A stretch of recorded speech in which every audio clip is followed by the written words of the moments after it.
A survey is meant to achieve a few things. You can garner feedback from the individuals involved, you need to conduct a study to see how people favor certain aspects of a topic, or you need to see what people might prefer. A survey has tremendous power, especially in gacha gaming. You're able to shape the game to the likings of the player and make them exceptionally happy.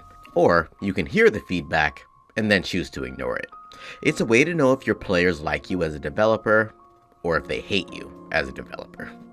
We have some gacha games that actively take the considerations of players into account when making future updates, along with gacha games that don't even ask for your feedback. And on the other side of the spectrum, we have gacha games that will ignore the feedback of the players for years to encompass their vision of the game.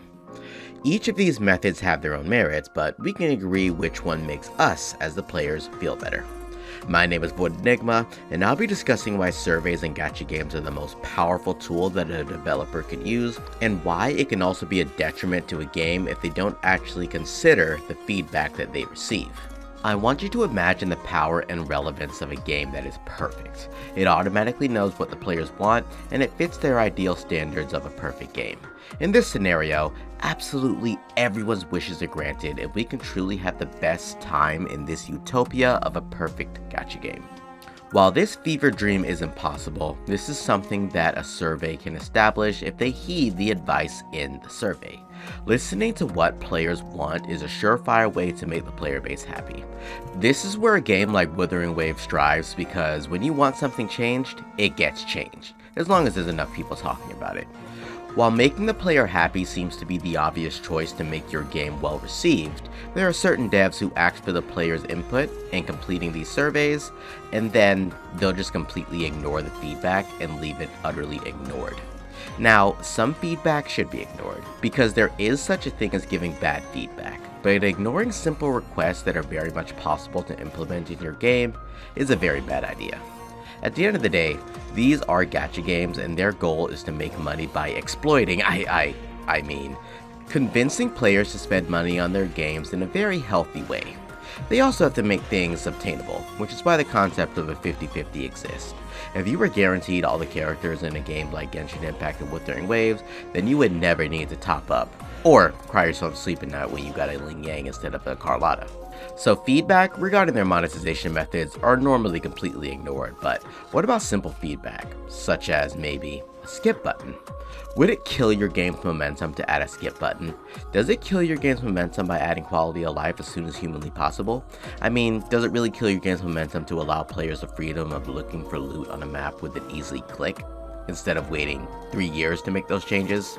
You know that section at the end of the survey where they ask for additional feedback of what you'd like to be included in the game?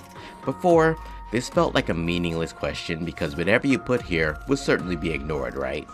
Well, Wuthering Waves changed that, because along with the in-game feedback option, they are quick to implement whatever ideas that we as a community have to make the game better, as long as it's within their means. Now, what happens when a game straight up ignores feedback?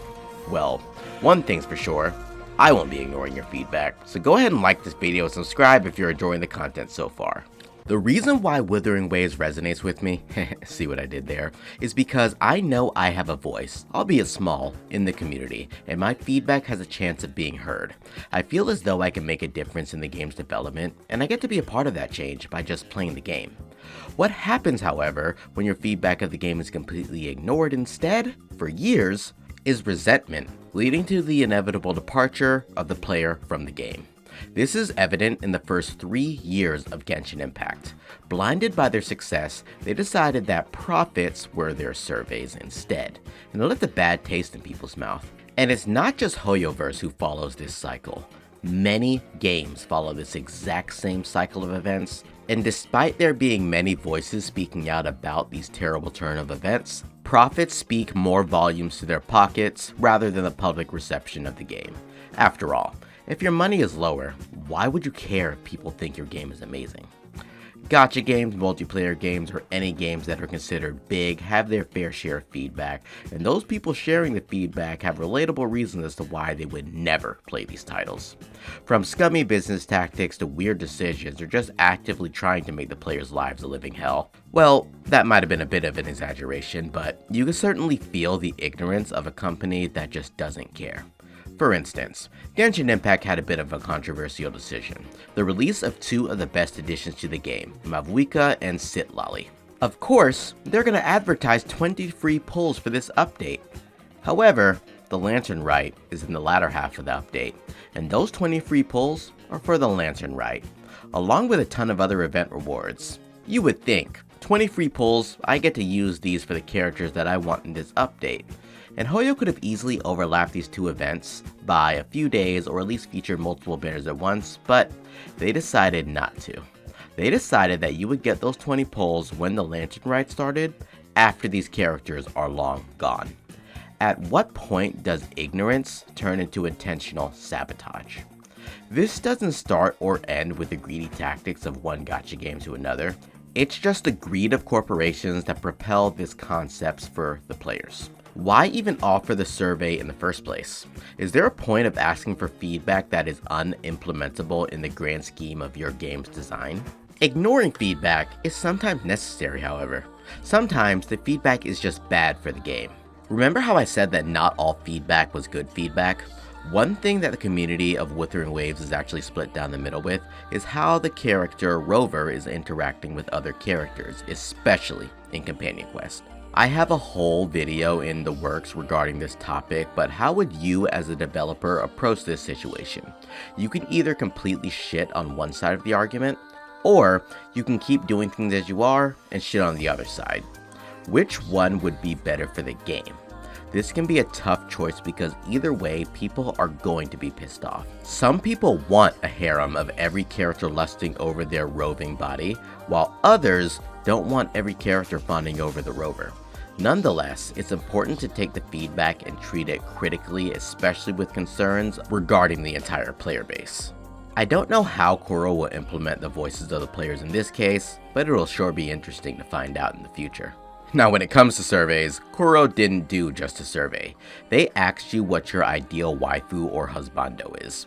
The most recent survey surely had people come to terms with the fact of what they like in their gacha characters. And you know how irredeemable you are if you chose a jealous yandere as your ideal character. These kinds of surveys are actually really fun to fill out, and it really was left field for them to ask some of these questions like, who is your favorite gacha game character? I wonder how helpful this information will be for them in the future. These are the types of surveys that really let you know how forward-thinking Wuthering Waves is. They're asking the real questions here like, do you want furries, robots, or masochists? Yes, yes, and yes to all of the above. For the future of the game, you can't be predictable and stagnant. You need to always be striving to innovate for the next update. If you can no longer innovate, then it's just time to throw in the towel. Wuthering Waves made it obvious that they listen and read feedback. I honestly wouldn't be surprised if they read my personal feedback and made a character that would help Chun-Li be a tier 0 character. Oh wait, they did. Wow, that's crazy. Wishful thinking, by the way, I don't know that for sure. Each time the community had an uproar about something going on, Kuro was quick to fix it.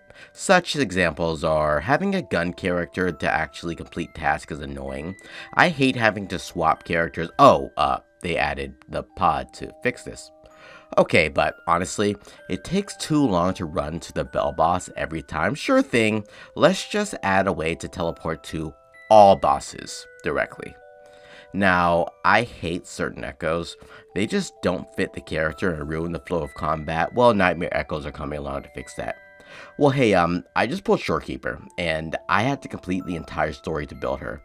I hate that. It took all of the fun out of. So sorry about that. Carlotta and any Resonator in the future will never experience that again. The speed of which feedback is implemented into the game is insane.